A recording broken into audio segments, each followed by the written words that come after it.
10 horas. Sei, mas agora me acordou. O barulho parecia ser na minha janela. Duas batidas muito fortes. Deve ser de ver.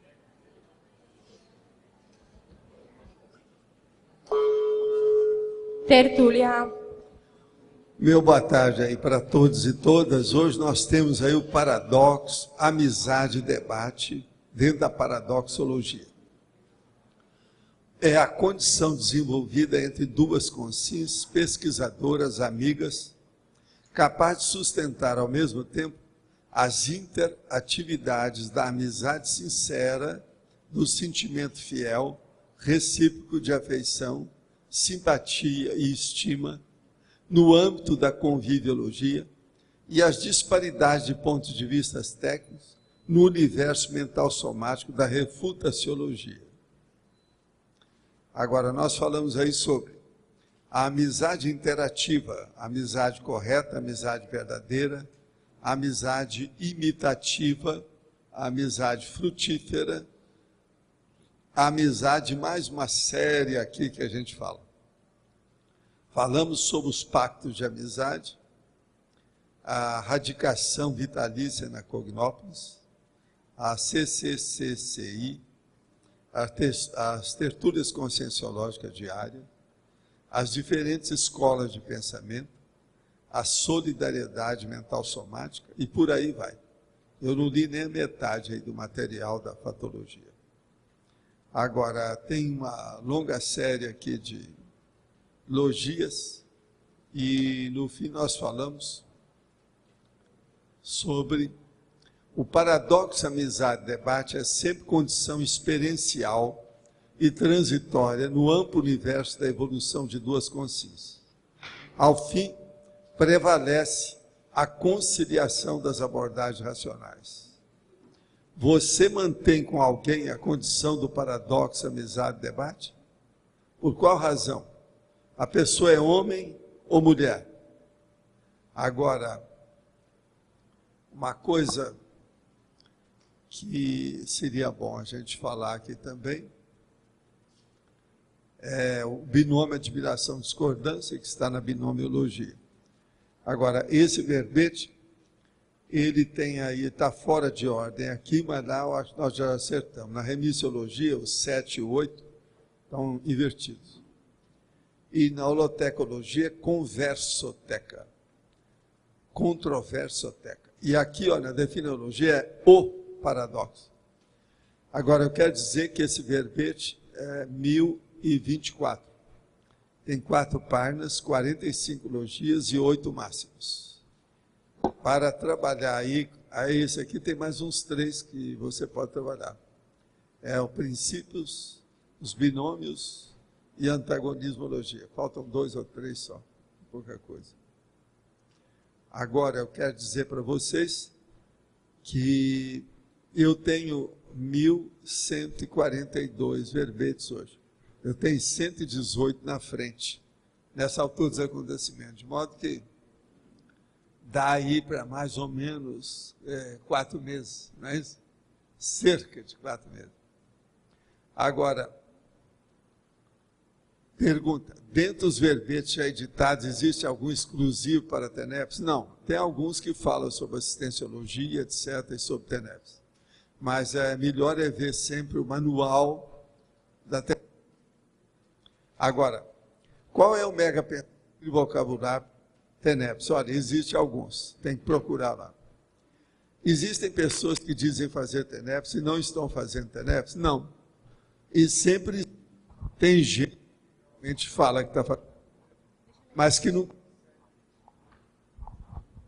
que não consegue fazer a TENEPS ainda. Estão engatinhando, estão em fase experimental. E tem muita gente que não interpreta bem o que é TENEPS. Pessoas que estão muito arraigadas com processos místicos têm dificuldade para mexer com energia, com o amparador. Mas a pessoa que insiste, ela consegue superar isso. Outra pergunta. Quero tratar um rapaz com exteriorização de energias conforme a conscienciologia. Ainda não faço a TENEPS por não ter um horário fixo de trabalho. O rapaz de 18 anos tem esquizofrenia, quebra as coisas em casa, vê vultos no quarto e dormir, mesmo sendo medicado diariamente. Pergunta, toda esquizofrenia tem fundo físico ou somente espiritual? O senhor acha que o eu exteriorizando energia, vou ajudá-la a ficar bom? Olha, aqui há dois princípios que a gente pode radicalizar.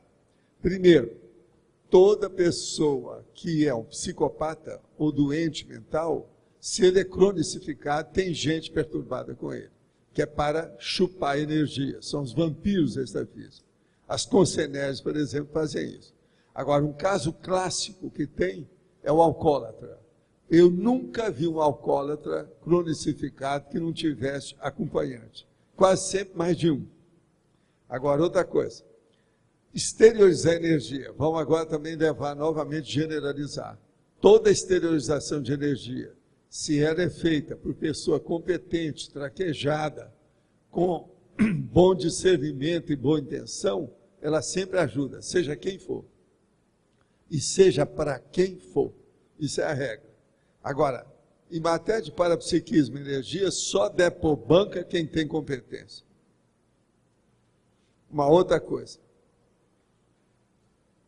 Abordagens historiográficas na fronteira. German Sterling. Esse é o livro do nosso amigo German, que já vai para ficar aí nas nossas exposições da holoteca, que ele deu. Ele já publicou o livro já há algum tempinho, mas é muito interessante. A Unesco deve convidar o German também para participar, que ele é dos nossos. E esse livro dele é muito sério. Quem quiser ver, está aqui. Agora, outra pergunta. Poderia comentar o trabalho do revisor de artigos e livros conscienciológicos em relação ao paradoxo, amizade, debate? Trabalho do revisor, paradoxo, amizade, debate? Eu não estou entendendo essa pergunta. Vocês entenderam? Eu vou repetir. Poderia comentar o trabalho do revisor de artigos e livros conscienciológicos em relação ao paradoxo, amizade, debate? Ele quer saber, por exemplo, ele como revisor, em relação ao autor, em relação ao leitor. Ora, isso tudo é o problema intelectual, né? Deve fazer força, explicitar as coisas, conjugar os esforços, fazer o colégio invisível, enfim, participar. Quanto mais intercomunicação os intelectuais tenham, melhor para todo mundo. Que só vamos lucrar com isso. É preciso haver mais interação dos, vamos dizer, skills, dos talentos, dos potenciais intelectuais. Eu estou aqui com a listagem de questionamentos. São 30 dias entre outubro e novembro. Uns dias de outubro, uns dias de novembro. Ao todo, 115 pessoas vieram aqui nesse microfone. Só estão sendo contados que vêm o microfone. Quem ganha essa parada aqui é aquele que já está aqui para pegar hoje, Arlindo. De modo que o Arlindo está de parabéns. Nós estamos de parabéns. Parabéns, Arlindo. Você ganhou a parada. Agora, tem gente que está começando a aparecer agora mais, né? Outras também aqui, outros que apareceram muito. A Kátia, em segundo lugar, depois do Arlindo, é o Loche. Agora, o Loche nem sempre está aí. Hoje ele está aí, olha lá. Agora, ele fica meio escondido lá no fundo para não aparecer muito, porque ele tem medo. Isso é medo. Agora, outro que aparece é o Roberto Almeida. E, do ponto de vista de mulher também, a Rosa. A Rosa Maria. Não é você, não, é a outra Rosa. Sabe? Hein? De modo que essas aí. Agora, são 115. Aqui, o Adélio apareceu muitas vezes. O Arlindo apareceu 31 vezes. O Loche, 30. O Adélio, 15. E por aí vai. Nós temos o total de todo mundo aqui. De modo que vocês estão no meu caderninho. Eu estou de olho em vocês. Tá certo? Agora, eu queria mostrar uma coisa. Suspende essa folha aí para mim, Arlindo. Essa primeira folha, esse papel aí. Do flip chart. Não. Tem uma coisa escrita aí. Olha. Vocês estão vendo aí, ó, tem 3 autores. Eu queria perguntar para vocês, qual é o denominador comum desses 3 autores? Um é de literatura regional. O outro é um escritor de romance internacional. E o Beckett é dramaturgo e etc., processo de teatrologia. Eu pergunto a vocês, o que é que tem em comum nos 3? Não. O quê? Fala alto. Depois a pessoa vem e fala para mim assim, eu falei, falou a bobozinha. Não tem nada disso. Fala alto, qualquer coisa vem aqui e fala o que é que acha. Eu não admito pessoa que fala para dentro, tá certo? Eu não considero, não existe para mim. Também não.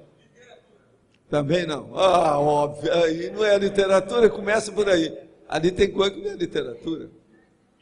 Por exemplo, o Beckett não é. Ficção também não. Que seja, mas não é isso. O que eu quero é o seguinte, qual é o denominador comum dos 3? Gente, são 3 linhas culturais diferentes. Hein? Não tem nada que ver. São 3 linhas ou 3 linhas de manifestação intelectuais diferentes. Não. Como é que é? Vocês se viram. Outra coisa, não adianta falar, porque eu tenho até documento aqui que tem mais gente que pensa igual eu. Pelo menos sobre 2 aí. Hein? Inventaram o quê? Aí você está começando a chegar. Você agora está bem mais perto. Mas agora... não, mas não é só isso, não. O processo é, antes de mais nada, a linguagem e o modo de apresentar as coisas. Eles deram uma boa banana para a linguagem e ortografia. Eles não se submeteram às leis, quer leis do Estado, quer leis do sistema. Não sou só eu que falo isso, não. O Eduardo Said também falou de 2 deles. Vocês estão entendendo? Eles deram contra e foram em frente. A maioria, eles são louvados. Todo mundo fala bem. Agora veja, eu quero me colocar no meio deles, eu sou desse clube. Eu não sigo leis, eu não sigo o Estado, eu não sigo a academia, eu não sigo nada. O povo mete o pau em mim e fala bem deles. Aqui, ó, para esse povo que mete o pau. Ó, para os críticos que falam a meu respeito. Outra coisa, eu sou mais sério do que eles. Eu estou falando de ciência, estou falando de racionalidade. Eu não estou fazendo ficção. Tudo isso aí, ó, é ficção. Vocês estão de acordo? Agora veja, eles foram contra as leis, contra o Estado, contra tudo que é estabelecido. E todo mundo bate palma para eles. Agora, por que é que mete o pau? No meu modo de escrever, nas minhas coisas, de vez em quando aparece, um ou outro. De modo que esse, eu já respondi aqui, ó, eles estão perdoados até o ano 3000. Mas eu já respondi para eles até o ano 3000. Banana generalizada, banana nanica, tá certo? Para todo mundo. Por quê? Eu também faço a mesma coisa. E eu entro aí numa condição melhor que esse povo, porque o meu não é ficção. Eu hoje sou obrigado a mostrar essa realidade para vocês. Eu sou cobaia, mas não sou besta. E eu defendo a minha cobaiagem, a minha experimentação. O que é que eu estou fazendo? Vocês acham que tem lógica nisso? Alguém quer retrucar que esses 3 aí não têm esse denominador comum? O Eduardo Said, ele falou mais do Joyce e do Beckett. Ele colocou, tem no livro dele aqui, eu tenho a página, tem tudo. Agora, o Guimarães Rosa, ele não entendeu, que ele era regionalista. Eu estudei muita coisa do Guimarães Rosa, porque o Mário Palmério, que era o meu patrão, com quem eu trabalhei muito tempo, que a gente fez a universidade, ele era regionalista do mesmo modo que o Guimarães Rosa. E fez livro também, e publicou, de modo que é uma coisa séria para a gente pensar. Agora, gente, eu quero dizer ainda mais um pedaço aqui, depois vocês falam, é só mais um. Relatório de visitas do site da Tertúlia. Olha, com todo o problema da crise, continua. Por sinal, o mês passado bateu o recorde.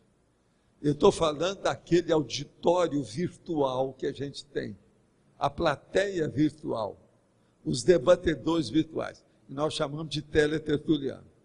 O acesso do mês bateu o recorde.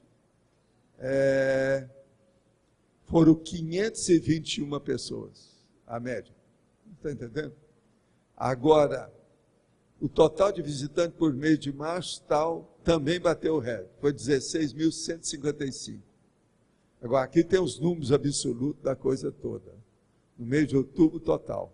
Quer dizer, tem dia que às vezes vai a 600, entende? Mas a média é de 521 por dia. Agora, qual é a nossa média aqui? A Laura esteve fazendo essa aí, eu não sei quanto que dá atualmente, porque a nossa média do auditório presente, vivo, caiu. Nós estávamos na base de 89, atualmente eu acho que está na base de 60, 70, por aí. Que alguns ficaram em casa para ver o negócio online. Mas agora, de qualquer maneira, mostra que o tertuliar tem sua razão de ser. Porque com toda a crise, a situação toda, a gente fazendo online, a coisa está caminhando. Vocês têm uma ideia aqui, ó, 510, 500, 517, 521. O mês de outubro bateu o recorde de tudo que havia. Quando começou era 276, vocês têm uma ideia. Tem aqui, ó, os dados para quem quiser ver. De modo que vale a pena todo o esforço de vocês de fazer o tertuliário, tá certo? Porque, de qualquer maneira, nós estamos mantendo a nossa plateia, tá certo? Tem uma plateia virtual, um auditório virtual, e tem um auditório vivo. Vocês são do auditório vivo. Por exemplo, quantas pessoas tem aqui hoje, vocês sabem? No domingo não vale a pena falar, porque sempre passa de 100. Aí não vale. Hein? Já tem 50. 50 é o mínimo de todo dia, sempre tem mais do que isso. Agora, então, se tem 521 com mais 50, já são quase 600 pessoas diárias que estão acessando as tolices, bobagens e coisas sérias que nós falamos aqui, tá certo? De modo que eu estou apresentando o meu serviço para vocês. Eu estou aqui para ser criticado. Não adianta vir falar a favor só. O negócio é ver o que a gente pode fazer para aperfeiçoar isso. Esse processo de comunicação online, eu considero seríssimo. Que a gente fala, ó, e a coisa vai. E outra coisa, está tudo fixado, porque nós estamos registrando tudo. Está tudo sendo passado para papel e para a parte virtual. Então, como é que fica? Você sabe que tudo meu aí está gravado, né? Vamos pensar bem isso. Por favor, é a sua vez. Waldo, sabe que quando eu estava na militância política, né, tinha bastante essa discussão de questão política e questão pessoal. Então, não se misturava, né? Então, você fazia os debates lá, acalorados, mas fora todo mundo fazia festa junto, né? E quando você falou no sábado sobre a falsa harmonia, eu achei que aquilo simplificou bastante, assim, os bastidores do que realmente acontecia, né? Queria que você falasse, assim, no nosso contexto, explorasse mais essa questão da falsa harmonia, na relação da amizade e debate aqui no nosso caso. Eu acho o seguinte, a gente tem que ser cada vez mais transparente e menos opaco. Menos? Opaco. Opaco. Entendeu? As pessoas são opacas. Nós não devemos ser unpredictable, quer dizer, imprevisíveis. Nós devemos mostrar nós como somos. O ideal é uma pessoa se mostrar como ela é, quer dizer, como ela e tudo, desde a hora que ela se apresentar. Você está entendendo? Uhum. Ela se mostrar os gurgumilos, as entranhas dela do jeito que ela é o tempo todo. Com isso, ela sofre menos, ela vai ficar menos incompreendida, ela vai evitar mal-entendidos, enfim, ela vai ficar mais glasnost, mais transparente, mais fidedigna. Então eu acho que no nosso meio a gente não pode fazer isso que a política faz. Por que a política faz isso? Devido ao processo da concorrência. Isso é competição. Porque se começar a aplaudir no meio de um monte de político, aplaudir um, o resto tudo vai ficar com o cotovelão, vão ficar sem dormir, cara. Por isso que se tira o processo do ego dentro do grupo. Mas agora, conosco aqui, nós não temos isso, porque ninguém aqui está se jactando disso ou se vangloriando daquilo. O problema nosso é que todo mundo é o quê? Líder, né? Cobaia. Cobaia. A coisa mais séria é a cobaia. O que é que falta nos políticos? É o cobaiagem. Ser cobaia. Eles não são. Entende? Então, político são os maiores atores da vida humana. São os políticos. Atores profissionais. E todo ator é mentiroso. Então, a tendência do político é mentir. Ele não é transparente. Então, quando você acha um que é transparente, ou que faz força para ser transparente em tudo, a gente não pode esquecer. É aquilo que eu falei sobre o Pascalini. Entende? Muita coisa também, o JK. No Brasil são os exemplos que ele tem. Tem que apertar aí embaixo. Trem aqui, eu estou apertando aqui, mas não dá.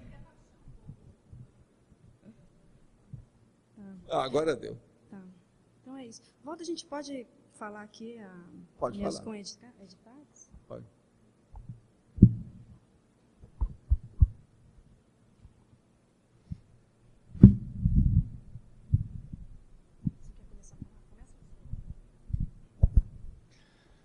Vamos começar então falando que vocês sabem que no domingo agora a gente vai ter um evento de livro. Na verdade é um evento composto porque vai ter a fundação da Unescom, Comitê, e vai ter também o lançamento do livro da Dona Dalva. Não sei se vocês conhecem lá do Rio de Janeiro, né? Sempre é tempo.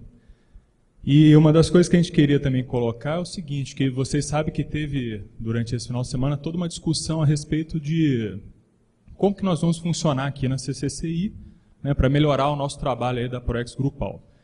E uma das coisas que a gente viu que foi decidido por todos aqui, que é muito importante, é a gente valorizar o holopensene do livro e do autorado. Né? E por isso a gente achou importante manter a questão da fundação da Unescom, que no caso, né, não vai ser feito com o CNPJ no atual momento, mas vai ser fundada como IC e tudo. E nós, editários lá, nós vimos que é muito importante a editora, né, porque a editora da Conscienciologia está aqui para realmente formar autores, ajudar a formar autores e para trabalhar em conjunto com os autores. Então, nós achamos importante a gente se disponibilizar para tudo que for necessário para que a Unescom se consolide e tenha, vamos dizer assim, a tranquilidade necessária para poder fazer o trabalho deles, que é muito sério, que como mega foco, né, Rose, é a condição de ajudar todos nós a chegarmos à nossa obra-prima. Então, a gente vê que vão ter as duas instituições, elas vão ser independentes, são duas IC separadas, mas vão estar trabalhando bastante juntas. Né? É uma coisa que a gente até dentro da CCI, é um modelo até novo, né, que a gente vai estar trabalhando agora de gestão, mas que ainda mantém, vamos dizer assim, a autonomia de cada instituição. Mas a gente trabalhando lado a lado, a gente vê pelo que tem acontecido atualmente aí com relação aos autores, as pessoas que têm apresentado publicações, que cada vez mais é importante a experiência dos autores já publicados para o pessoal que quer vir a publicar. Então a gente vê que essa nova situação só vai otimizar e vai causar muita sinergia, tanto para o trabalho de editares, quanto para o trabalho da Unescom e principalmente também para o trabalho do pessoal que está querendo escrever o seu livro, não é isso? Então, na verdade, a Unescom já havia distribuído vários convites, a gente mantém o convite a todos, nós vamos fazer uma cerimônia, obviamente que a gente não vai, né, colocar toda aquela questão de leitura de estatuto, então vocês fiquem tranquilos, ninguém aguenta a leitura de estatuto, né? Então nós vamos fazer uma cerimônia simples, tá certo? Mas para formalizar mesmo e para mostrar para a CCCI que a Unescom existe uma organização, uma união dos autores, tem um objetivo de poder fomentar mais o autorado, de qualificar as produções grafopensênicas que nós temos na CCCI, incentivar a pesquisa e tudo mais. Então, nesse domingo, às 19 horas, no Auditório do Discernimento, então vai estar havendo a fundação da Unescom, juntamente com o lançamento de um livro. Então, assim, está tudo dentro do Holopensene, vocês já receberam, né, a gente solicita ao PSAEC mandar e-mail, marketing, então, para todos os voluntários. Não entendi. domingo, dia 23, às 19 horas, no auditório do Discernimento. Então, estaremos lá. Isso. Agora, eu queria falar para vocês sobre o processo da interatividade que existe, né? O verbete hoje diz o seguinte: sinergismologia. O sinergismo potente das amizades intelectuais. Segundo, o sinergismo evolutivo das associações de ideias. Mais do que isso, não dá para fazer sincronicidade. Está demais. Não é? É uma relação super positiva, a gente já fez uma primeira reunião. Está bem claro tá aqui. tranquilo. Isso é o verbete hoje, tá certo? Isso aí. Então, estão todos convidados. Né? Não, a gente estará lá domingo, eu quero ver isso aí. Obrigada aí pelo espaço. Faz favor, você vai entrar no pódio, né? É o primeiro lugar, o campeão, né? O campeão, vocês estão vendo o que é laringo-chakra que funciona? Nem esperava isso. Aí limpa a garganta. Laringo-chakra, falou de laringo. Agora é o seguinte, eu não vim para fazer essa pergunta, mas ali daqueles três, aí que estava pensando, o Beckett eu sei alguma coisa que é teatro do absurdo, né? Mas o que prevalece? Reverteu tudo. Aí tem mais coisa que podia pôr. Tem um antigo. Qual que é o antigo? Eu não quis colocar. Um antigo? Tem um antigo, mas é que ele é tão assim, discutido, tanta coisa. Antigo seria da antiguidade? Não? Um antigo, secular. Da antiguidade? Shakespeare. Mas é que ele é tão controvertido, eu não quis pôr. Agora, também, há grandes escritores, por exemplo, o Dante também, que foi a formação da língua italiana também, até certo ponto. Foi. Mas no caso do Guimarães Rosa, agora, regionalista. Esses três aí são muito óbvios, não tem jeito de fugir. Mas eu queria perguntar o seguinte, é mais a questão ali, neologismo, o que eles prevaleceram? Eles criaram cada um bastante neologismo. O Guimarães Rosa subverteu a língua. Eu não estou de acordo com muita besteira, não. Ele fez besteira. Por exemplo, fazer uma frase que ele está escrevendo as coisas lá, então depois ele fala assim, aos dava, ponto.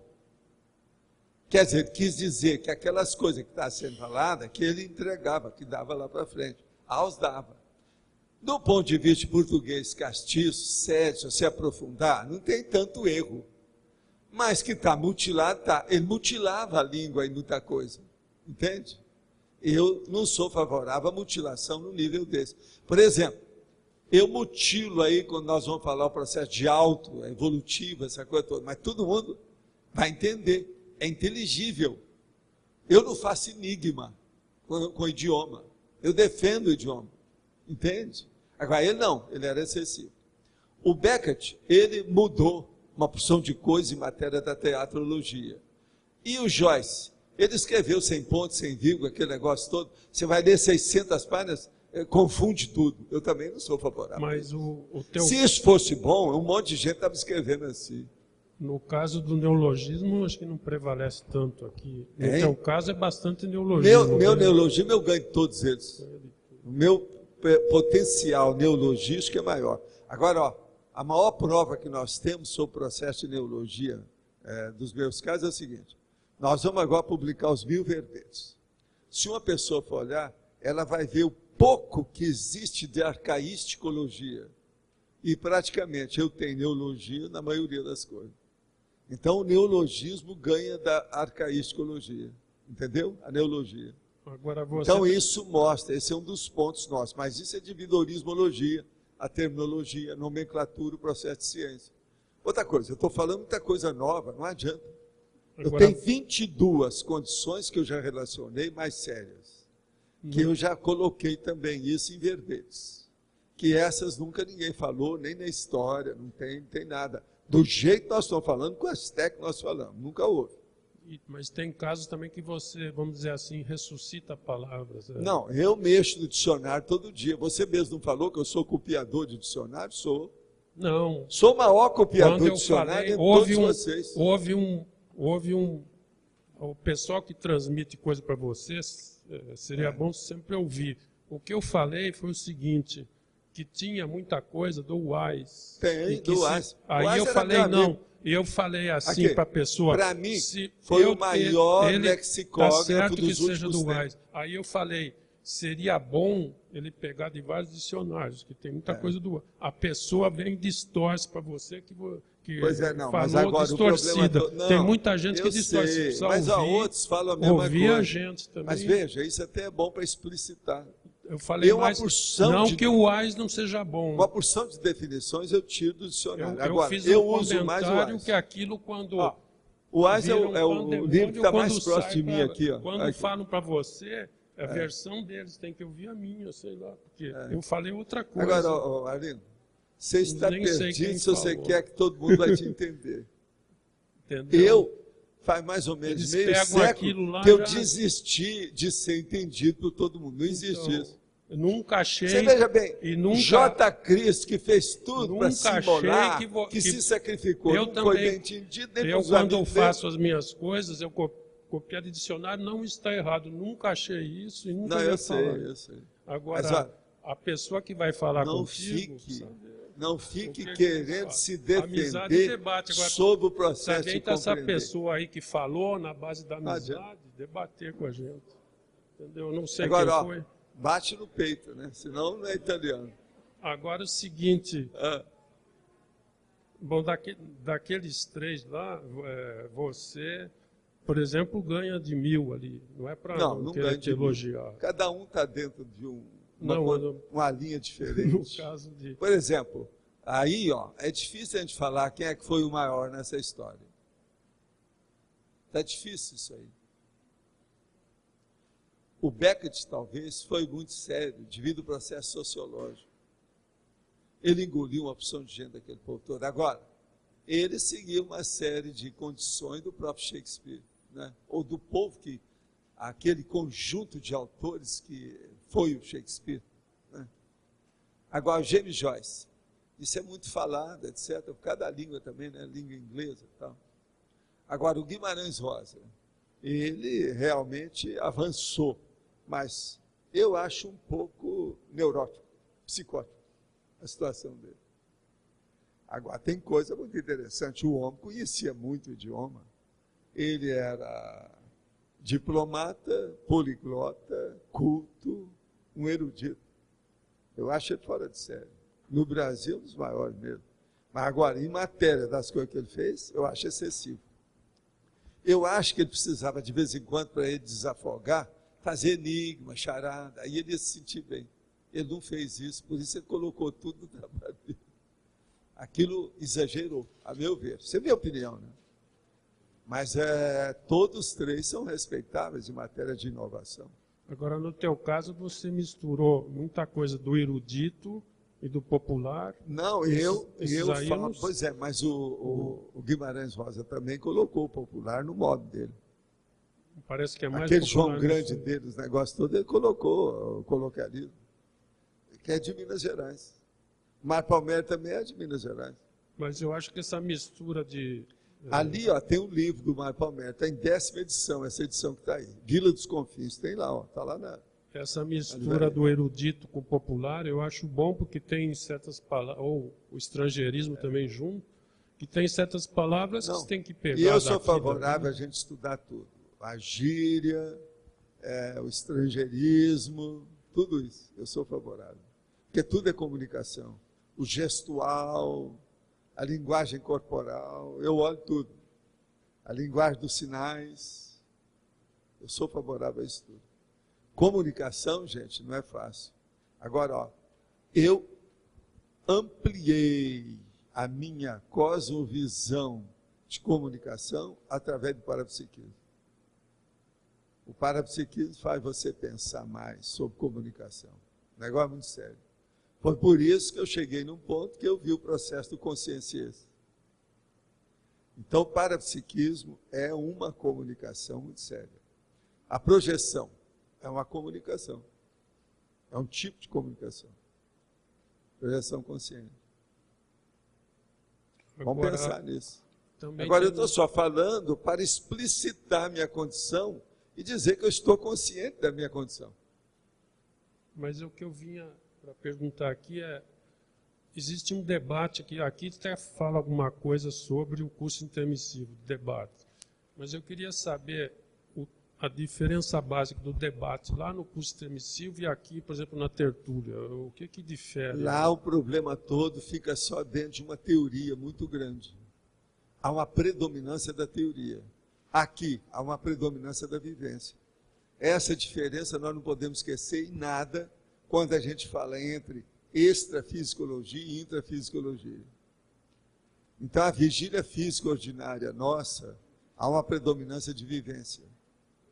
Começa pelo seguinte: você aqui, você tem fome, você tem sono, você respira, o coração bate sem parar, os pulmões estão enchendo e esvaziando. Entende? Extrafisicamente você não precisa de respirar. Mas lá é Só aí já muda tudo. Mas não tem questões práticas lá? Tem, mas não é assim, né? A praticidade extrafísica é do zéfiro, quer dizer, do sopro, é do vento, é do abstrato. Entende? A verdadeira abstração extrafísica é a da consciência livre, é o consciência. Esse aqui é o grandão. O resto tudo é cópia das bobagens nossas de animal daqui. Mas o tipo de debate... Tem que acabar essa animalidade. Mas é que a gente vai para lá, continua sendo animal. Por isso que ninguém muda.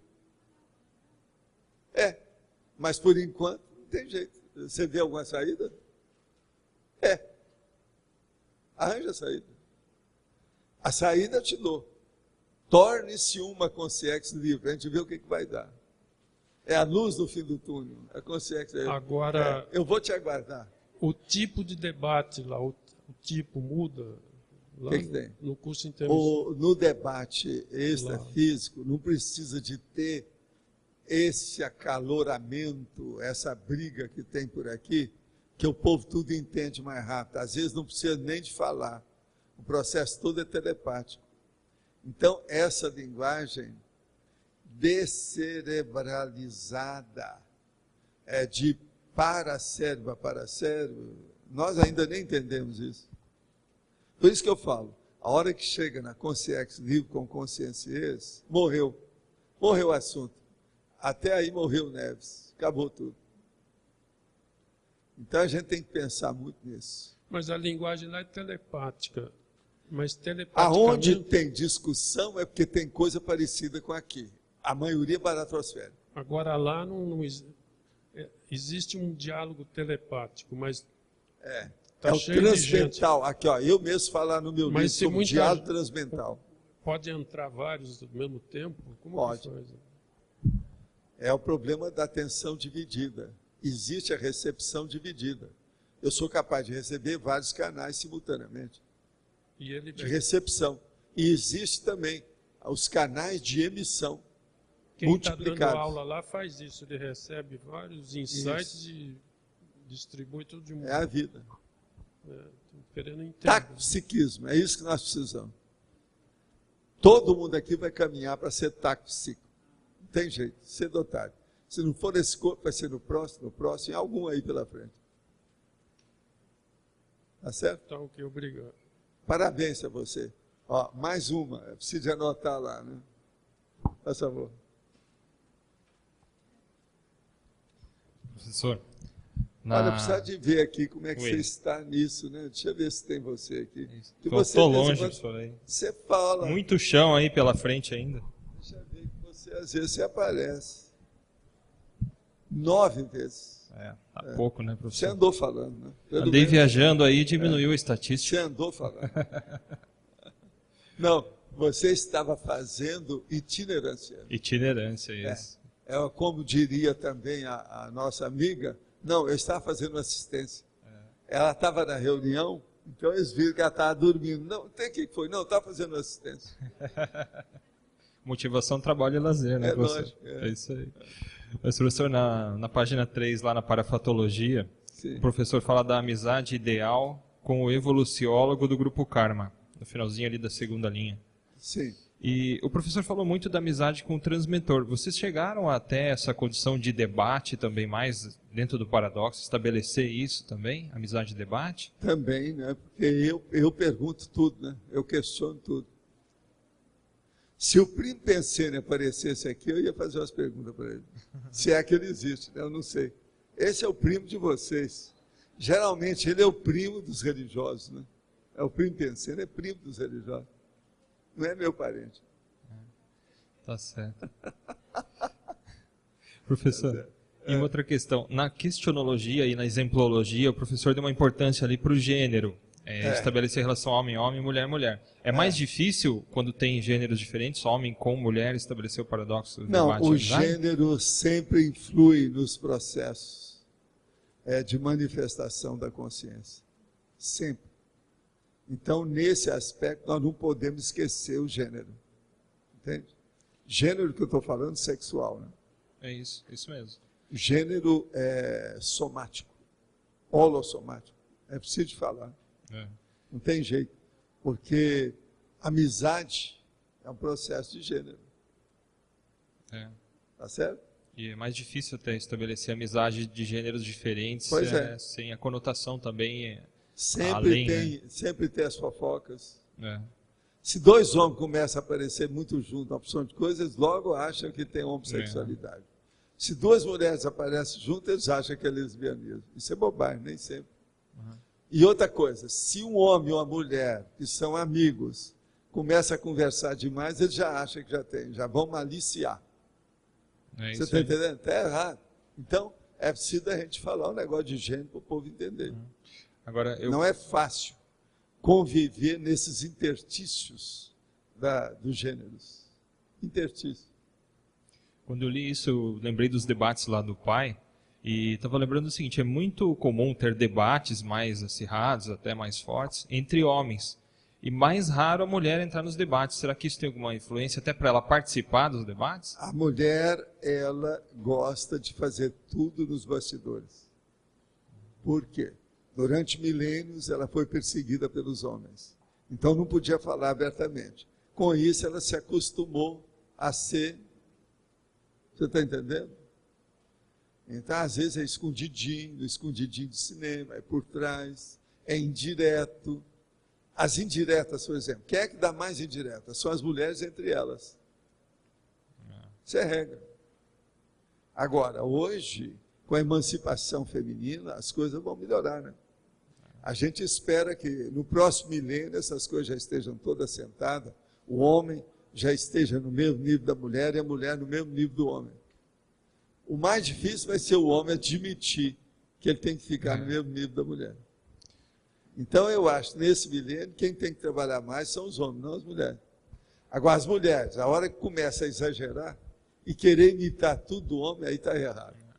É aquelas que ficam musculosas, demais, né? De musculação, que vira um monstro, né? Então, é a cara da mulher que se torna travesti. É a pior que tem. Você olha para ela assim e fala assim, coitada, acabou a feminilidade, virou macho. E ela às vezes quer ser feminina, de tudo quanto é jeito. Mas fica imitando o homem, ela vira travesti. Tem um monte de modelo aí que são travestis. Elas não são mulheres. E eles falam que beleza, porque assenta bem a roupa que coloca nela. Agora a gente vê que às vezes os homens lá no pai debatem 10, 15 minutos. E fica aquela briga danada. Aí de repente a mulher que estava calada, fazia 1 hora, vem e fala um negócio super inteligente. Então, eu até penso que as mulheres tinham que falar mais e debater mais. Ela pensou mais. Não é que seja mais inteligente, é ter mais tempo de raciocinar. Então é o processo da reflexão. É muito importante, toda vez que tiver o processo brabo de debate, falar em reflexão. Todo mundo aqui está preparado para fazer reflexão? Então vamos começar o debate. Parece um paradoxo, né? Mas é a base de tudo. Isso aí é a questão mesmo. Fala isso lá. Vamos falar mais. Fala desse jeito que você vai dar um impacto. Tá. Todos aqui estão preparados para fazer reflexão? Aí sim, então vamos começar o debate. Vamos começar assim no domingo agora já. Que é uma coisa totalmente ao contrário, né? Mas é o embasamento, é a base de tudo. É a fundamentação, entendeu? Tá certo. As fundações, os alicerces da ideia. Dom Luiz. Professor, outro dia na tertúlia o senhor falou de um prédio no Rio de Janeiro que a maioria do pessoal... Da vacância dentro de uma coluna de energia. Então a pergunta é a seguinte, numa situação dessa, tem como a blindagem ser mais forte do que essa emanação? Olha, a maioria não vale a pena. Não vale a pena. Melhor é sair. Por exemplo, ó, faz 13 anos que nós estamos trabalhando aqui nesse terreno. Aqui do lado, descendo, é um dos lugares que tem mais energia. Com todo aumento de gente aqui, porque no início quase não tinha ninguém, não houve alteração de nada. Obrigado. A gente descendo aqui, ó, você vê logo o processo de energia. Aí tem um chakra da Terra. Aqui está funcionando o tempo todo. Outra coisa, lá em Londres, no Covent Garden, você está entendendo? Existe lá uma exposição ferroviária, até alguns anos, a última vez que eu estive lá ainda estava funcionando, que perto de uma locomotiva antiga, tem até um banco que a pessoa pode sentar, você chega lá, você começa a receber banho de energia o tempo todo. É um chakra da Terra. Isso é em plena centro de Londres, dentro de uma exposição ferroviária. Mas é positivo. Não é esquisito? Nesse positivo. caso é positivo. Agora, negativo tem um monte por aí afora. Você está entendendo? É muito lugar negativo. São os lugares de poltergeist, os lugares que o povo passa mal, aonde dá muita doença. Isso tem muito. Então, mesmo sendo uma blindagem potente, pode bloquear isso aí? Ou... A blindagem ajuda, mas eu acho, sabe, que certas coisas é preferível arranjar outro lugar. Sim. Que a maioria do povo não está ainda preparado para dominar isso, não. E outra coisa, você vai gastar energia demais com pouco resultado. Aproveita essas energias para fazer outras coisas, sua preocupação, seu esforço. Você está entendendo? Em outras coisas. Às vezes não vale a pena mexer nisso, não. Agora, ó, é para isso que existem os serenões. Né? A maioria dos serenões estão perto das placas tectônicas. Eles mexem com o processo de energia. Entende? E aqueles... existem uns gráficos que o pessoal que mexe com radiestesia lida, eles verificam lá um lugar que tem emana essa energia negativa, eles vão lá e colocam... Tem um monte de gente que mexe nisso na radiônica, né? Que negócio das varinhas, etc. Então, e daí esses gráficos... Isso aí tem muito exagero, mas tem uma parte que é séria. Funciona essa... Funciona, eles dizem que neutraliza... Tudo isso é muleta. Aparelhos são muletas, varinhas são muleta, pêndulo é muleta. Não, eu digo... A pessoa que manda, ela que tem a capacidade de prospecção, de se inteirar e saber o que se passa na psicometria de alguma coisa, ou ambiente, ou objeto, ou pessoa.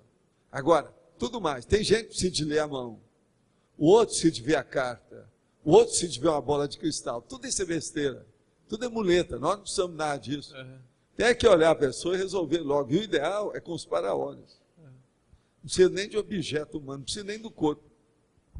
A verdadeira prospecção, você está entendendo? Da consciência, ela é extrafísica.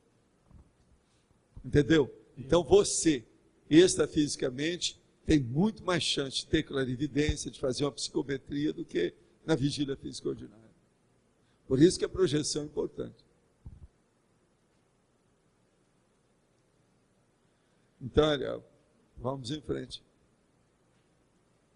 Vamos falar o seguinte, eu estou lendo os Analectos de Confúcio e lá tem as condutas morais, certo? Essas condutas morais, quando empregadas teaticamente na vida da pessoa, a pessoa começa a ter um processo de autodesassédio. Esse autodesassédio, através do exemplo, é o heterodesassédio? Até um certo ponto é. Você não fez o heterodesassédio, é a pessoa que está fazendo. Mas você compartilhou, você exemplificou, você indicou, você serviu de modelo. É um heterodesassédio. Mas não de uma forma direta. Agora, o heterodesassédio, por exemplo, é o da Rosa, que se desassediou por ela. Você não tem nada a ver com isso, nem eu. Foi ela. É o heterodesassédio. Agora, você se autodesassediou, é o autodesassédio seu. Tem esse aspecto aí do assunto.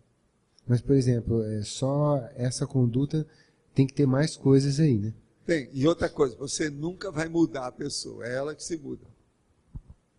Tá. Você só sugere através do exemplo.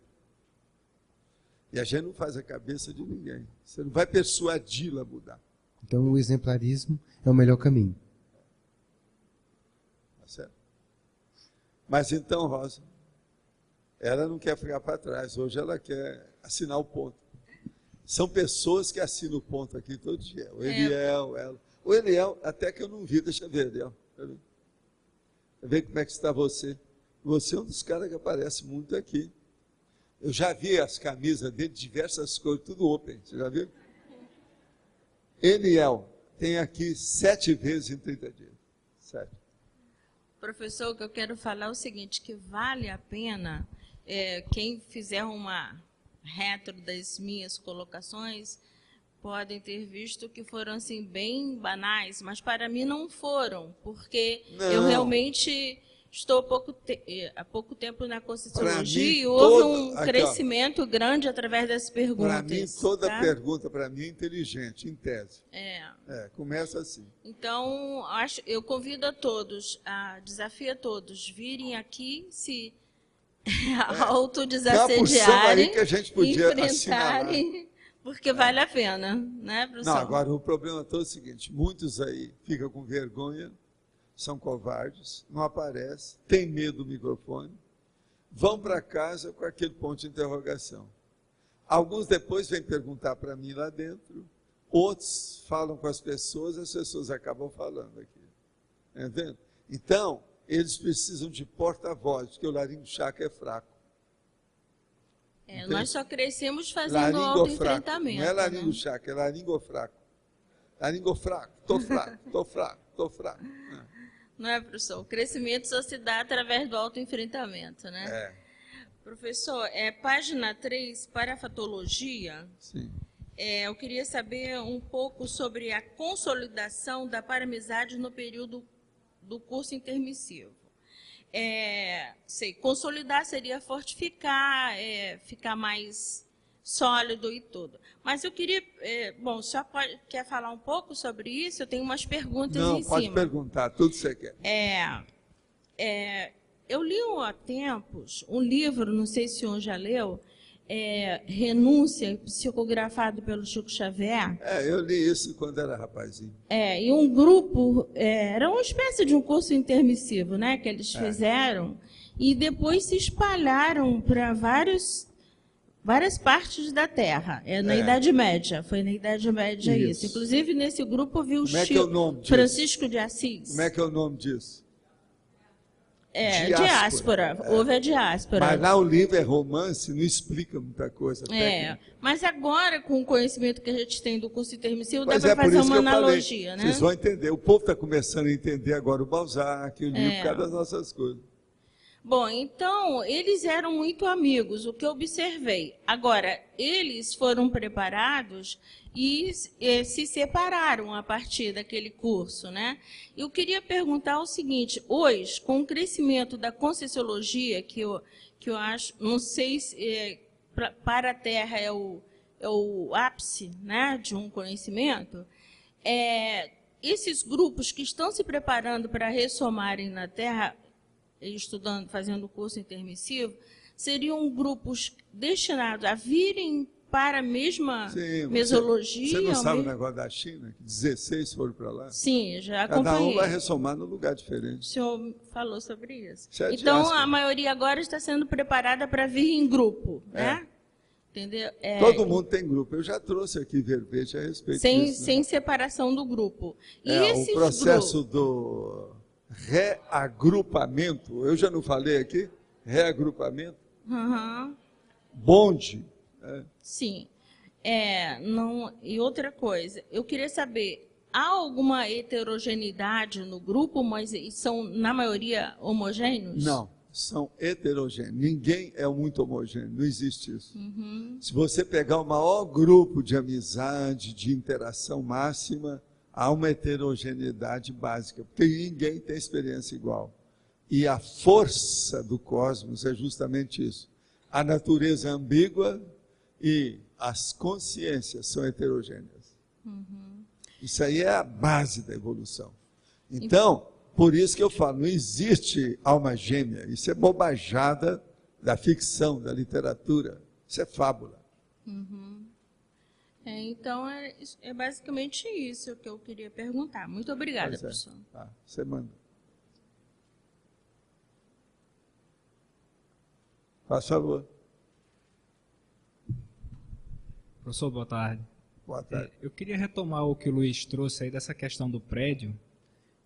Como é que ficaria, por exemplo, no caso de você comprar um apartamento ou ter um apartamento num local como esse e você identificar depois que tem esse chakra negativo da energia? Se o negócio pega o ambiente todo, seu apartamento é pequeno, o melhor é falar aquilo e passar para frente. E dizer o que tem, porque às vezes tem gente mais forte que vai tomar conta do negócio. Ou seja, deixar claro Agora, a coisa toda séria é o seguinte, jamais, olha só, custo muito raro falar isso, nunca se deve comprar um imóvel sem ir lá primeiro e olhar o ambiente. Tá certo?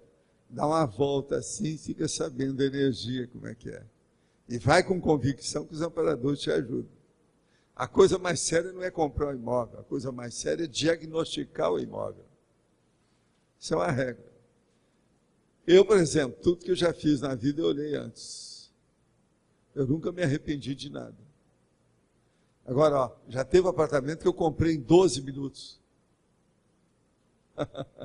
Está lá até hoje. Um monte de gente já quis me comprar esse apartamento. Atualmente está valendo dinheiro demais, está difícil até de vender. A gente já falou, não, talvez a gente venda, mas é muito dinheiro. Lá em Ipanema. Eu fiquei com uma dúvida, professor, como é que fica isso do ponto de vista da cosmoética? Porque você sabe que naquele local ali, um apartamento lá, assim, a pessoa que for morar lá, ela vai se predispor à doença. Como é que Pois fica é, o problema é você ver como é que você passa. Se o apartamento é bom, se o ambiente é bom, se a energia é boa. Lembre-se, tem sempre colunas de energia do chão para cima, da geoenergia para a aeroenergia. Tem sempre isso. É igualzinho a pré-kundalini, seus chakras plantares. Tudo na vida é assim. A geoenergia está em todas. Então a gente tem que saber onde é que a gente pisa. Outra coisa, tem gente tão incomodada com isso que antigamente, até lá na época do Nostradamus, uma porção de gente era enterrada de pé, para ninguém pisar em cima. Tá certo? Agora, outra pergunta aqui. Gostaria que repetisse o autor do livro que o senhor citou na tertúlia, Historiografia da Fronteira, bolas, historiográfica, que é abordagens historiográficas na fronteira. Você anotou errado. Vou repetir. Abordagens historiográficas na fronteira. German Sterling. É o meu amigo German, tantos anos que me ajudou aqui, morou aqui conosco, tudo, no CAEC, gente de casa. German, meu amigo, ele está sempre aqui, traz um monte de revista, de jornal, mas ele está sempre trabalhando também na Argentina, no Paraguai, com os índios, nas missões, tudo quanto é lado aí, e está fazendo isso tudo. Esse livro dele é fora de série. Agora aqui, o senhor poderia repetir o nome dos 3 autores citados? Não ficou claro para os teletertulianos. Não está claro? Não dá para ler? Deve ser esses 3, né? É isso? Hein? Gente, olha aqui. João Guimarães Rosa, James Joyce, Samuel Beckett. Vamos repetir? João Guimarães Rosa é o homem de Grande Sertão Veredas. Viva lá, Guimarães! E de vez em quando eu vejo ele. James Joyce é o homem que escreveu Ulisses, aquele que a maioria de vocês não aguentou ler. E Samuel Beckett, aquele das peças, o dramaturgo das peças teatrais que muitos de vocês não viram. Tá certo? São os 3. Se te falar alguma coisa, eu acho que está claro, né? O primeiro, Guimarães, ele é um regionalista, é um literato, um romancista, uma pessoa da ficção, do regionalismo. Ele usava a linguagem regionalista. James Joyce gostava de usar a emissão fluente do pensamento. Tudo que ia pensando, ele ia escrevendo. Ia mostrar aquilo, mas tudo tinha lógica. Mas não tinha muita pontuação e nem nada. É uma loucura. Isso aí, então, é a loucura do cara. Uma lógica sem pontuação. Quer dizer, ele era contra a pontuação. Agora, Samuel Beckett é o cara que subverteu uma porção de coisas de apresentação. Nós temos um no Brasil que tenta fazer, ele é o nosso Becktinho. Como é que chama ele? Hein? Como é que ele chama?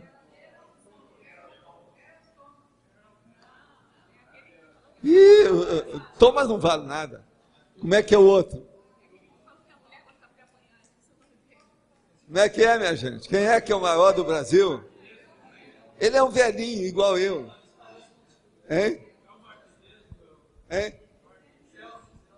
Celso, gente. Celso. Vocês estão aí. Vem me falar de Thomas. Que isso? Hein? Celso Martinez, que é o nome dele. José Celso Martinez. Que vergonha, vocês não conhecem nada de teatro. Quem é que é a maior ou maior crítico de teatro que o Brasil tem em todos os tempos? Quem é? Bárbara Eleodora. Vocês não conhecem nada? Vocês precisam de ler os livros dessa mulher, tem aí, que isso? Uma cabeça, Bárbara Eleodora, bolas. Vocês precisam de receber um banho de teatro. Nós vamos ter no Mega Centro lá, o Mega Centro Cultural da Holoteca, nós vamos ter um teatro para 4.000 pessoas. Eu vou colocar vocês lá como atores, pelo menos figurantes, para a gente ver. Vamos ver o que é que vai dar. Aí a gente pode chamar o Zé Celso e falar com ele, nada de exagero, vai com calma, que nós somos clássicos. Para ir com calma, porque senão ninguém aguenta. Entende? E ver o que é que se passa com isso. Mas a gente precisa seguir também os processos de teatro.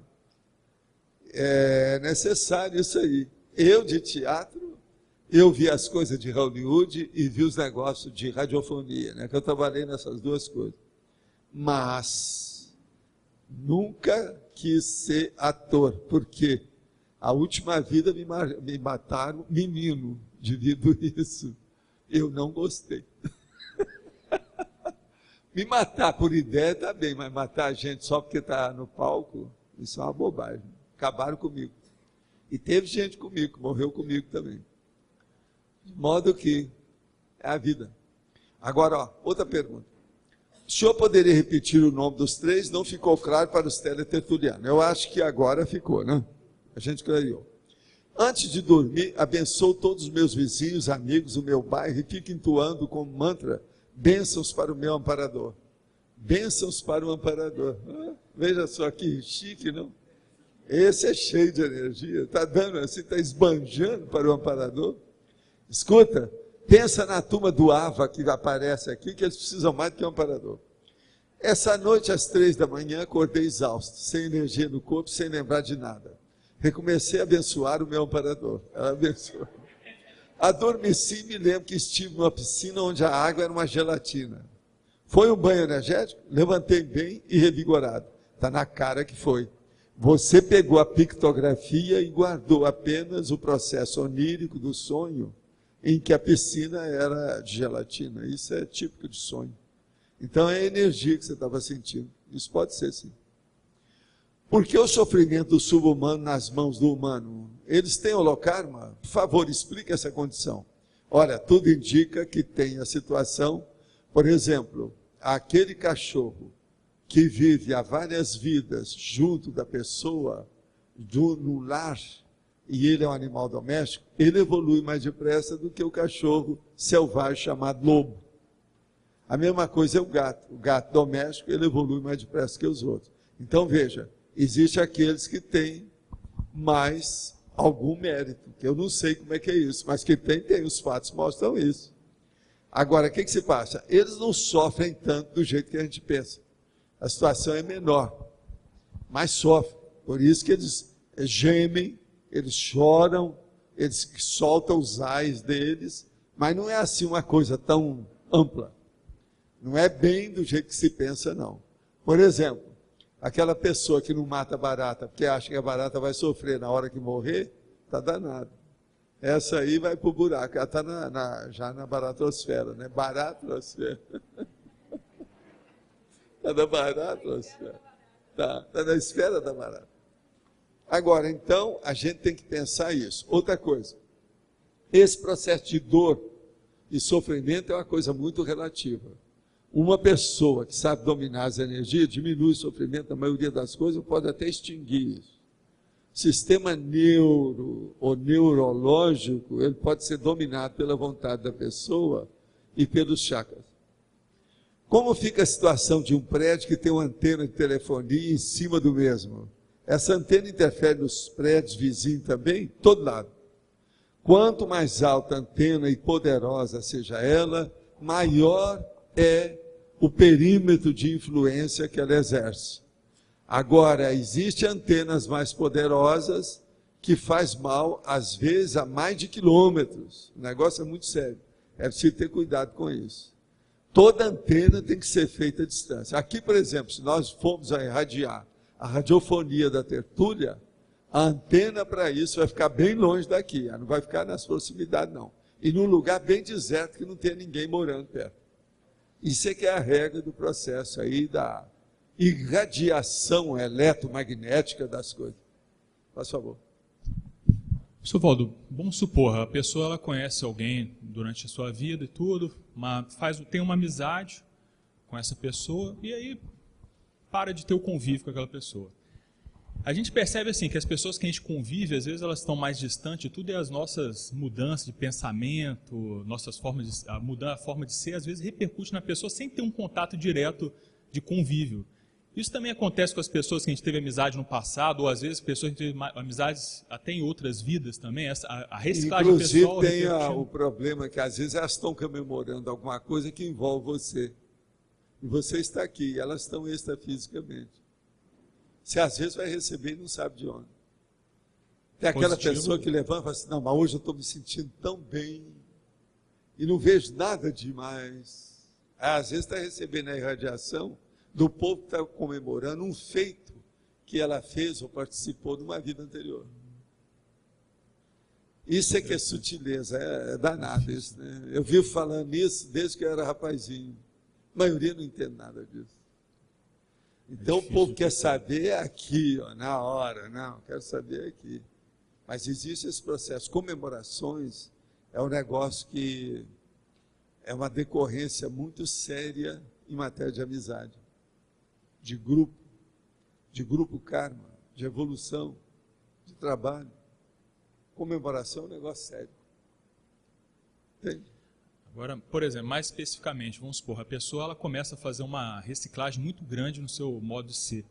Isso vai repercutir em todas as consciências que ela já teve contato de algum modo. Não, Poderia ser isso? E até nas bactérias, são os bilhões de bactérias, 9 bilhões de bactérias do micro-universo dela. Tudo vai refletir. Em qualquer lugar. Né? Que a pessoa é o seguinte, tem pessoas que sabem viver com bicho, tem pessoas que sabem viver com vegetais, com a botânica, tem outra que sabe viver com gente. Nós temos que arranjar um jeito de todo mundo aqui saber viver com a botânica, com a zoologia e com a humanidade. É difícil. É o caminho, né? É o caminho. De modo que vamos trabalhar nesse sentido. Existe gente que é da natureza. Por exemplo, a Érica, com aquele chapéu que está ali cheio de flor. Aquilo é a natureza, olha lá. Então, ela é uma representante da natureza entre nós. É uma deputada da zoologia, da botânica, aqui no nosso meio.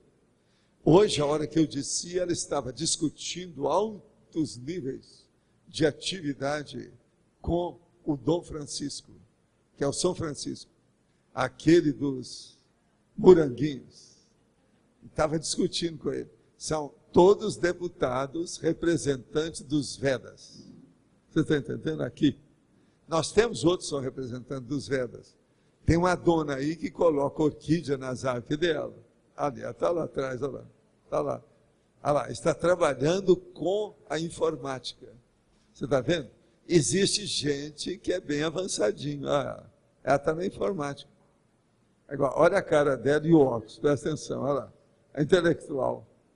A intelectual, ela é moa, não é isso? O problema é esse. De modo que tudo é representante dos Vedas, tá certo?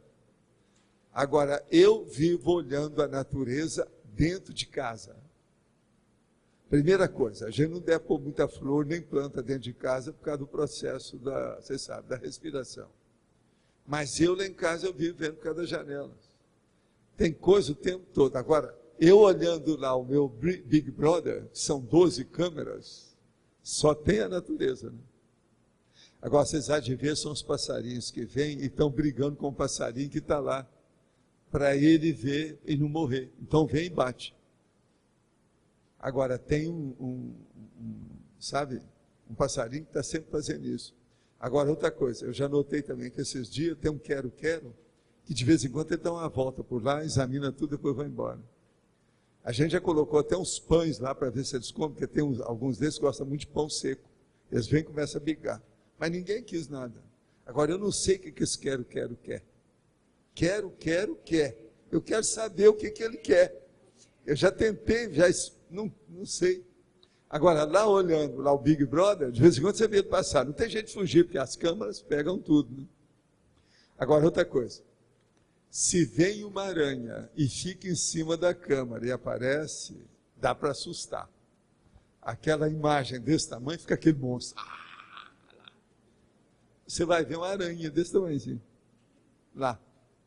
Ontem eu tirei uma que está na frente de uma das câmeras. Desanuviou tudo, limpou tudo. Agora, vale a pena ver. Eu não vejo isso toda hora, eu vejo quando precisa. Então, por exemplo, eu vi essa noite, bateram lá na janela, eu estava dormindo, era 10 horas da noite, quase 10 horas. Eu acordei, eu não sei de onde ver essas batidas. Aí eu, quietinho, peguei a lanterna, fui lá e liguei as câmeras. Não vi nada na hora, não tinha ninguém. Agora, oportunamente, a gente pode voltar e ver antes das 10 o que aconteceu, se teve alguém lá perto. Agora, a batida foi tão forte que me acordou. E nós temos 4 gatinhas lá em casa. A gente sabe os barulhos que elas fazem. E nós temos aparelho também, tudo quanto é jeito. Eu também sei quais são esses aparelhos.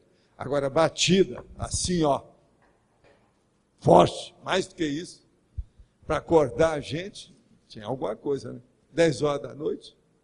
Então, tem umas coisas que acontecem aí que a gente não sabe bem o que é. Isso já é a 3ª vez que eu vejo umas coisas dessas. Por exemplo, esse passarinho, na hora que bate, não é igual a batida que bate numa porta ou numa janela. É diferente, o som é diferente. Entende? Não, ele bate muitas vezes, faz um barulhão danado. Bom, bom, bom, bom, bom. Ele bate. Agora, ó, você vê de fora, a gente vê pela janela, você escuta dentro. É muito engraçado. Agora, então vocês vejam, eu estou também em contato com os Vedas e com vocês.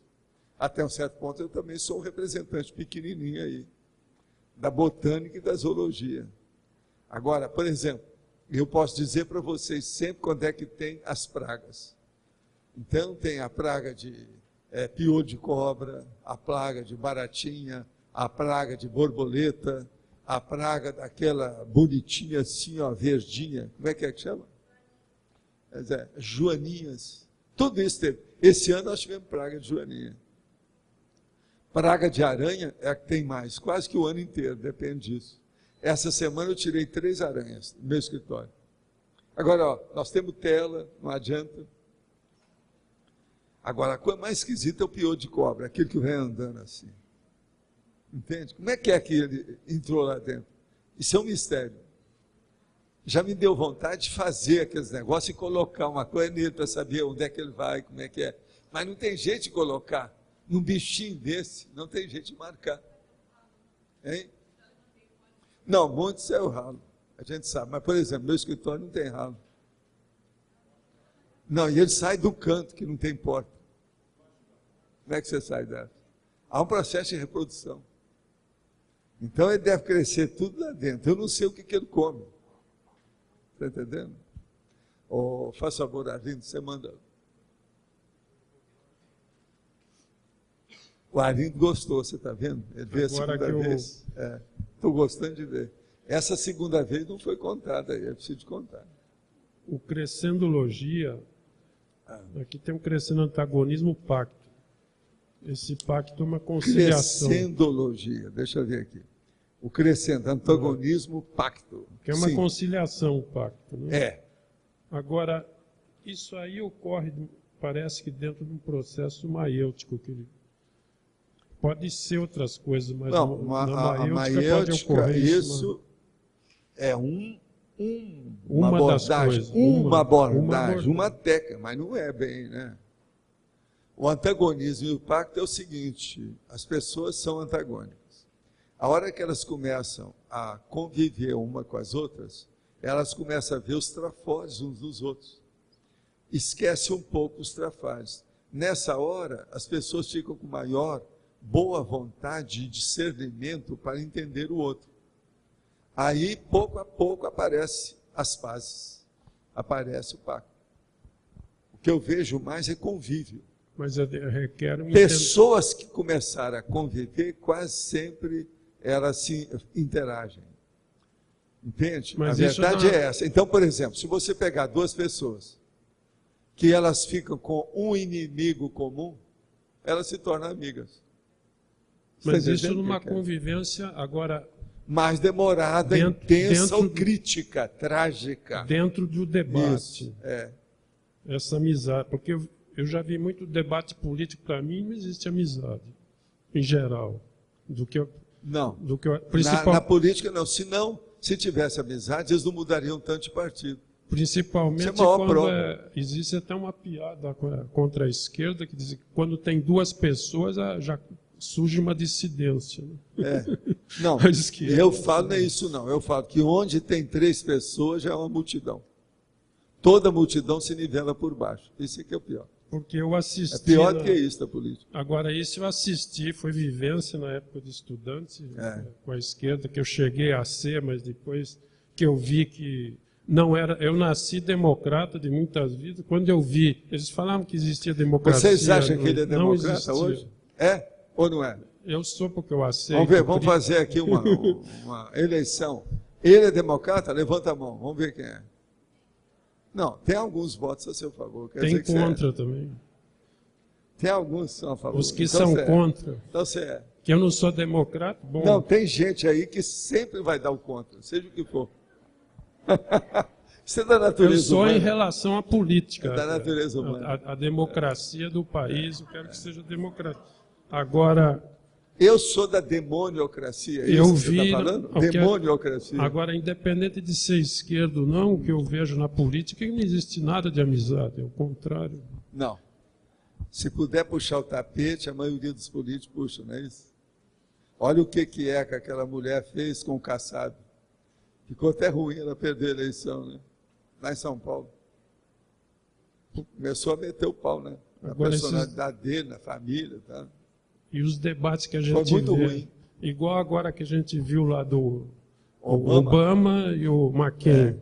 Lá o Obama não falou nada dos outros, ele se segurou. Ele ficou mais, mas o McCain estava acusando o cara de tudo quanto é coisa. Geralmente, quando a pessoa ataca o outro, que é o argumento ad hominem, é porque ela está desesperada, ela está perdida, já perdeu. O ad hominem é sempre um desespero.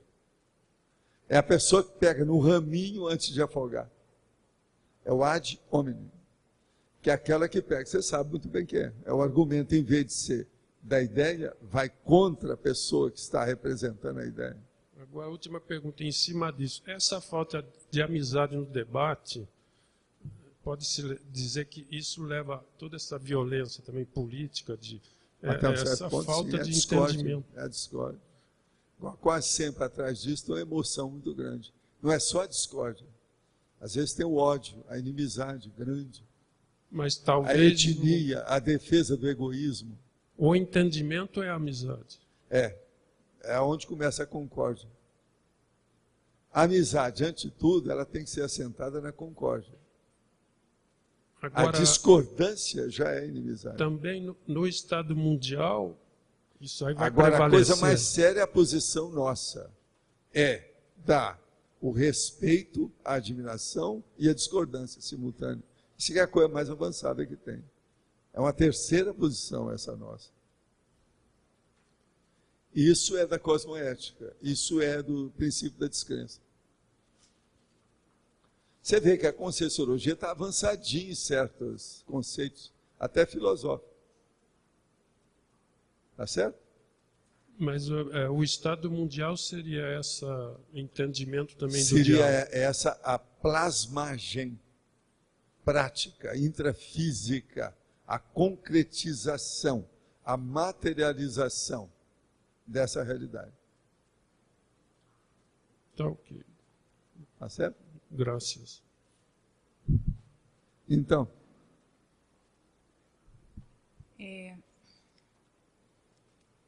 Eu queria entender melhor, por exemplo, a parafisiologia de quando você tem as suas amizades extrafísicas, que muitas vezes tem os assediadores e guias cegos, que a gente acaba, né, pelo entender da gente, a gente mantém a coisa porque tem um link, tem amizade, né, de certa forma. Por mais que a gente renegue, mas enfim. E quando, por exemplo, você começa a mudar a pensenidade, manifestação, as atitudes, você começa a quebrar certos links. Só que aí tem, às vezes, uma espécie de síndrome de abstinência, né? Você sente falta daquilo, dá um vácuo, percebe, por exemplo, você perde energia, enfim, são os ganhos secundários. Como que, nesse momento, seria o melhor para a gente se manter dentro desse momento de transição? A pessoa concentrar os seus interesses naquela coisa nova de ponta, que nós chamamos de ver ponta. Ela pegar aquilo que é da renovação dela, esquecer o resto. Não está voltando atrás toda hora. Quem volta atrás toda hora, você sabe, né? Eu sei. É pessoa desorganizada. Eu sei, é porque a gente tem um pouco de desorganização, né? Não é uma coisa simples, mas eu, por exemplo, dentro da minha autopesquisa, eu tento buscar motivação, por exemplo, né, na coisa nova, né? Mas às vezes a gente tem os maus hábitos dos ganhos imediatos, e o ganho ali muitas vezes não é imediato. Então eu tento buscar essa motivação, mas às vezes eu caio um pouco. Mas, então, mas esqueça isso, põe a pedra no passado, vamos em frente. O futuro está aqui no presente. O presente é o futuro. Tá. Você já está até armada aí com essa luva, né? Você está preparada porque deve... Pode falar. Só um momentinho aqui para divulgação. Nós estamos naquela campanha para a finalização do tertuliário. Lembrando que a conclusão, a inauguração do tertuliário será agora no próximo dia 30 desse mês, 30 de novembro. Convidamos também os teletertulianos para se programarem e poderem vir aqui para a inauguração. Para que a gente possa finalizar o tertuliário, nós lançamos a campanha de arrancada final, que consiste em cotas de R$10 mil. Nós precisamos aí 16 cotas, já conseguimos 4 cotas, ou seja, já levantamos R$40 mil. Então precisamos ainda de mais 12 cotas, cada uma então com 10 mil. Quem tiver esse valor pode então adquirir uma cota ou pode se juntar com outras pessoas, quem não tiver, e constituírem, somarem 10 mil reais e adquirirem uma cota. Então esse agora é a arrancada final mesmo, faltam poucos dias e a gente pede aí todo o empenho, todo o esforço, não só aqui dos presentes, mas também dos teletertulianos, podendo entrar em contato, quem tiver possibilidade, com o CAE, que é o professor César Cordioli também. Tá? Aproveitando, a Cristina também vai dar um recado aqui. Bom, gente, então aproveitando o espaço aqui da divulgação, a gente queria lembrar que ainda existem vouchers, cupons disponíveis, que os tertulianos aqui de Foz do Iguaçu estão oferecendo para os teletertulianos que têm o interesse de vir para Foz. Então, esses vouchers eles são válidos para aquisição de pacotes de viagens, que compreende passagem aérea e hospedagem. 2 pessoas devem viajar juntas, né? Permanecer no mesmo quarto e tudo, e ir e voltar na mesma data. Para as pessoas que estiverem interessadas em vir para Foz ainda este ano, a data de retorno à cidade de origem deve ser até o dia 15 de dezembro. E nós confirmamos a possibilidade de haver também esses vouchers poderem ser utilizados para viagens no ano que vem. no período de 1º de fevereiro de 2009 até o dia 30 de junho de 2009, exceto no período do Carnaval e nos períodos de feriado. Então, se alguém já tem aí em vista a possibilidade de vir para Foz no ano que vem, também pode fazer uso dos vouchers. A única condição é que, tanto para viajar ainda este ano, como para o ano que vem, os pacotes têm que ser adquiridos necessariamente até o dia 10 de dezembro, tá bom? Então, meu e-mail continua à disposição, cristina.aracaki@gmail.com. Quem tiver interesse em aproveitar essa promoção, entre em contato comigo. Obrigada. Tem aqui outra pergunta. Algumas amigas do meu parceiro, que são mulheres comprometidas, me tratam com uma certa hostilidade. Não existe motivo real para esse comportamento. Sempre as tratei bem. Tenho trabalhado com as energias para mudar essa situação, mas sinto assédio e isso me incomoda. Qual postura devo tomar em relação a essas pessoas? A primeira coisa é a seguinte: isso aqui que é aquele clássico caso de mulher, coisa de mulher. Agora, observa se essas mulheres são mais velhas do que você. Há muito caso de mulher de 50 anos que combate aquelas que têm até 25. Eu estou dando uma média da situação. Então, isso aí a gente tem que entender. É um processo de envelhecimento. E no caso da mulher, isso é levado até as últimas consequências em certos casos. Elas querem rebaixar todo mundo que não estiver naquele nível que ela chegou. Então, essa briga, isso vem da antiguidade, e isso também se deve, em parte, à culpa do homem, devido ao processo da repressão, a coerção que sempre existiu contra a mulher. De modo que, num caso desse, é pensar bem dessas mulheres, colocar na frente a imagem delas e julgar a energia em cima e abençoar. E outra coisa, quando você estiver com elas e com seu maridinho, fique com low profile. Isso é a coisa mais inteligente que tem. Não se mostre demais. Mulher é muito fácil de saber quando é que ela exibe e quando é que ela tem low profile. Low profile quer dizer um perfil por baixo. Isso é o ideal num caso desse, é dar mais ibope. O senhor falou há pouco a respeito das antenas. Trabalho há 16 anos numa empresa de telefonia e tive câncer. O senhor acha que isso pode interferir diretamente? Está na cara, não. É preciso ver onde é que você trabalhou, como é que foi, de que modo que foi, para examinar os detalhes disso, mas que pode, pode. Agora, gente, eu quero falar uma coisa para vocês, que eu de vez em quando troco as bolas aqui, então a gente precisa de retificar.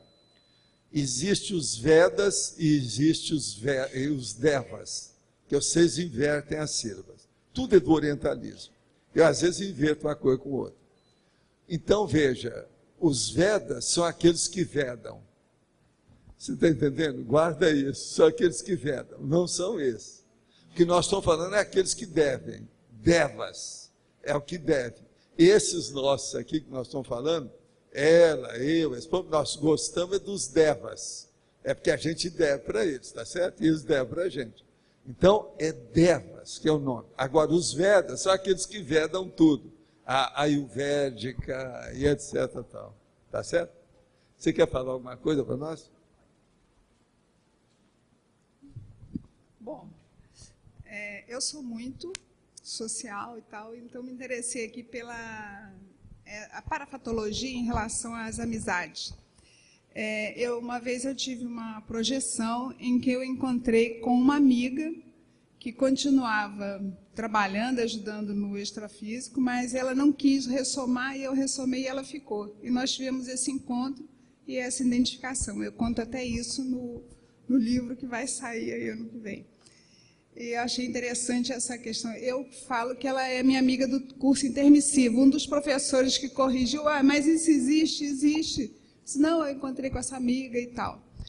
Então, eu queria que você falasse sobre as amizades extrafísicas, a amizade multidimensional e a amizade intermissiva.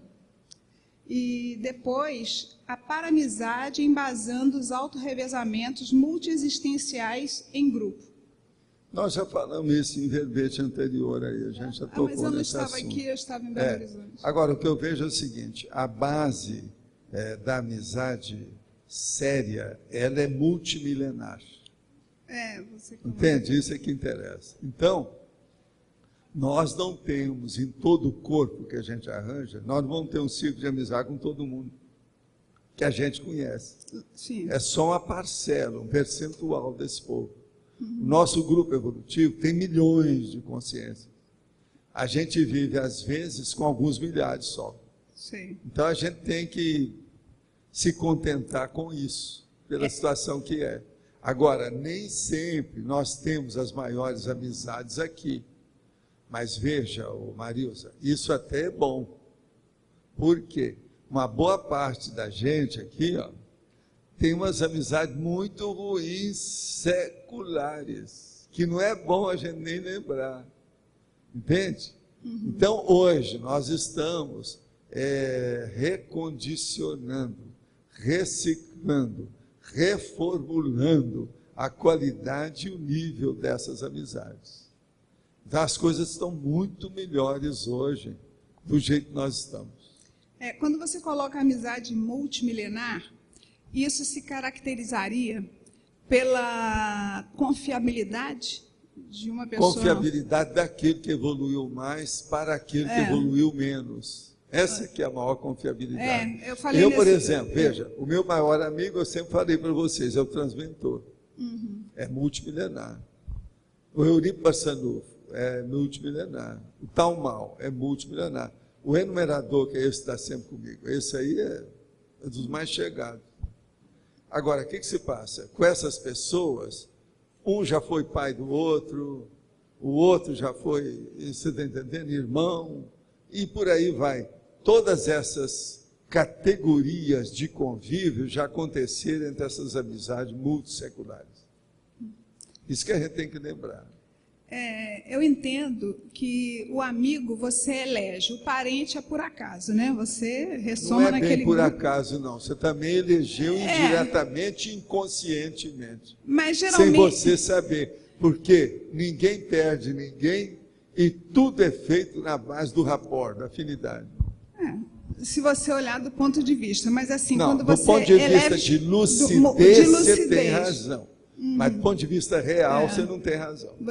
A pessoa identifica, fulano é amigo e tem aquela afinidade, por isso que existe amor à primeira vista, existe também a desafeição à primeira vista, tudo isso existe. O povo fala muito em amor à primeira vista, mas esquece que existe o ódio à primeira vista. Isso é que é o pior. Existe isso. E essa para-amizade embasando os autorrevezamentos multiexistenciais em grupo, são os amparadores? Não, não é só amparador, não é gente mesmo. Por exemplo, aqui, eu não tive que esperar 2 gerações para vocês aparecerem. É isso. Isso por quê? Devido a Max Proex, a programação existencial de grupo, do grupo evolutivo. Eu tive que esperar. No caso, por exemplo, eu estava com um projeto e o projeto foi adotado pela Apex.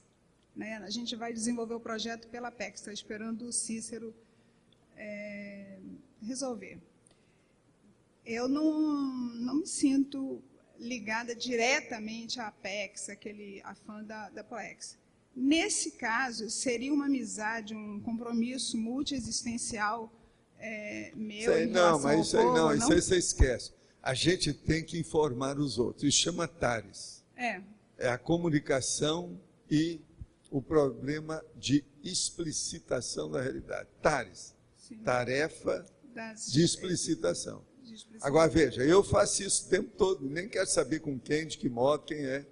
Sim. Tudo que nós falamos aqui, a pessoa pode usar e abusar, repetir, copiar, fazer o que ela quiser. Até meus livros eu deixo copiar tudo. Sim. Eu abro mão até desses processos de patrimônio intelectual, tudo isso. Tudo é gratuito. Então, veja, é isso que você tem que pensar. TARES. Agora, sempre tem relação. Sim. Muita gente vai admitir suas ideias que tem a relação no mesmo nível que você, senão não admitiria. É o que acontece comigo. Tá certo? Tá bom. Vivatares. Outra aqui. Se a comunicação entre as consciências ocorrer através do consciência, os pontos de disparidade no universo mental somático vão desaparecer? Não. Isso aí você está pensando atrasado. Se a comunicação entre as consciências ocorre através do consciência, é porque já não existe mais disparidade e conflito há muito tempo. Senão ninguém vai entender nada. Que é isso? Então o processo todo é esse. A emoção já foi para o espaço, já acabou. O bicho já desapareceu. O consciência já está num nível que não tem mais isso. Então, agora a tendência é desaparecer sim, mas o que eu quero dizer é o seguinte, quando ele ocorre, é porque já não há mais aquilo. Aquele processo animal já acabou. O problema ali, a pessoa já está num avanço, evoluída, num nível muito mais desenvolvido. Mas então, Dom Cláudio. Ô Cláudio, deixa eu olhar aqui, se você também está aqui. Quantas vezes você falou? É tanta gente que me aparece aqui que eu preciso saber. De vez em quando. 4? 30 dias. Professor, sobre Eurípides Barçanufo. O quê? Sobre Eurípides Barçanufo. Sim. O professor citou ele hoje. Sim. Ele tem ligação com os cátaros, o senhor acha? Não, ele teria ação com outras coisas, principalmente com problema de comunicação e pedagogia. Pois mais nesse sentido. Agora, ele, igual a gente, nós participamos de um monte de iniciações através dos milênios, dos séculos. Entendeu? E outra coisa, a maioria de vocês aqui, problema é que vocês, às vezes, não levaram isso tão a sério. Não sofreram muito com isso, do jeito da gente. Quem sofreu mais com o problema, guarda mais, tem mais retrocognição, que é o nosso caso. Agora, a maioria aqui teve iniciação. Entende? Esses processos todos mais avançados, para chegar nesse mental soma de vocês, tem que ter passado por essa, pagar esse pedágio. Todo mundo aqui pagou esse pedágio. Está claro? Tem mais alguma coisa aí? Hoje nós temos 16 verbetes para leitura. Já pode? Tem muita gente para falar aí hoje? Ah, tem 2. Está aqui.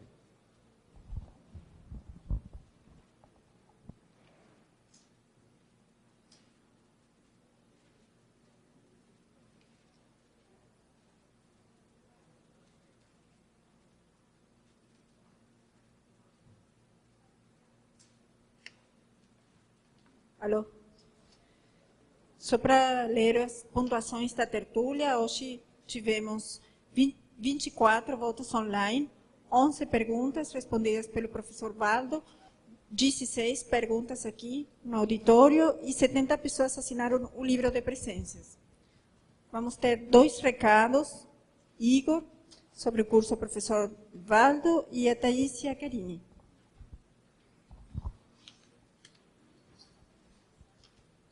Pessoal, então os verbetes para votarmos para amanhã. Verbetes novos, para percepto, para polimatia, ponto evolutivo, precedente, primeira ação, realidade inexcluível, e verbetes antigos, agenda vazia, coabitante, coativação atributiva, coleta seletiva, consciência retardatária, consim problema, hibernante, inconcretude, megapeso e melex.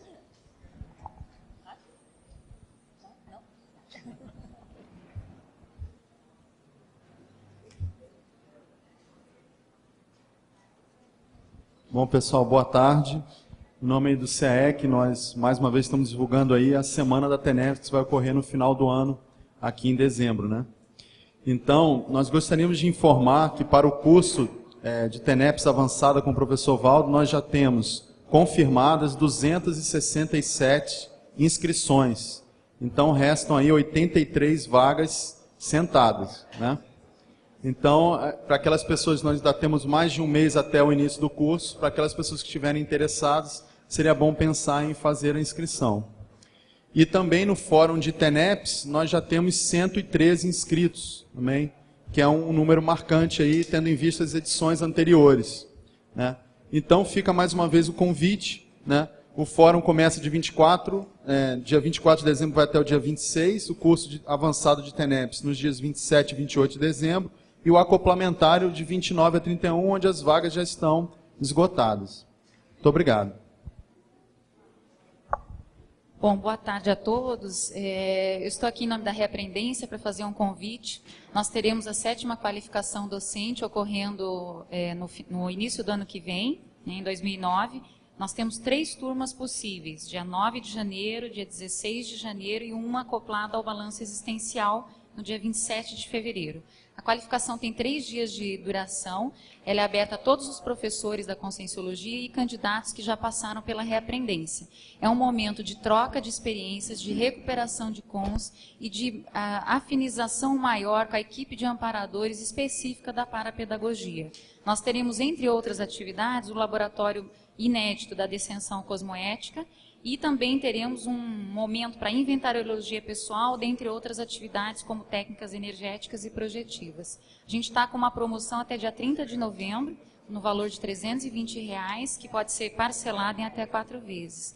E eu e a professora Glória estamos como equipe volante. O que significa isso? Se vocês nos encontrarem, vocês podem fazer as inscrições diretamente conosco, tá? E, além disso, a gente gostaria de fazer um convite especial. A professora Karine está aqui comigo, a Karine Brito. Ela vai estar dando uma aula aberta neste sábado, na Reaprendência, às 15 horas, sobre gratidão. A professora Karine Brito, ela é voluntária da Conscienciologia desde 2001.